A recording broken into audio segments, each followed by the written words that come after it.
Saudariku, berikut adalah hasil resmi dari sidang Komisi Disiplin PSSI terkait kerusuhan yang terjadi pada pertandingan antara Gresik United FC dan Deltras FC pada Minggu 19 November 2023. PSSI sebagai induk sepak bola nasional telah menetapkan hukuman terkait kerusuhan pasca pertandingan Liga 2 antara Gresik United FC dan Deltras FC.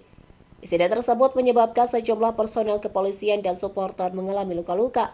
Berdasarkan artikel resmi PSSI, Gresik United dikenai hukuman larangan pertandingan tanpa penonton saat menjadi tuan rumah hingga berakhirnya Liga 2. Larangan pertandingan tanpa penonton berlaku sejak keputusan ini diterbitkan hingga Liga 2 musim 2023-2024 berakhir dan klub juga dikenai denda sebesar 50 juta rupiah.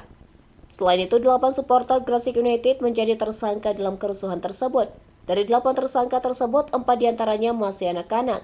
4 diantaranya adalah anak-anak yang diduga melakukan pelemparan batu ke arah petugas pengamanan. Barang bukti yang berhasil diamankan meliputi 1 buah HP, batu berbagai jenis dan ukuran, beberapa tongkat kayu, serta hasil visum. Pasal yang dipersangkakan kepada para tersangka mencakup pasal 170 KUHP, pasal 160 KUHP, dan atau pasal 214 KUHP.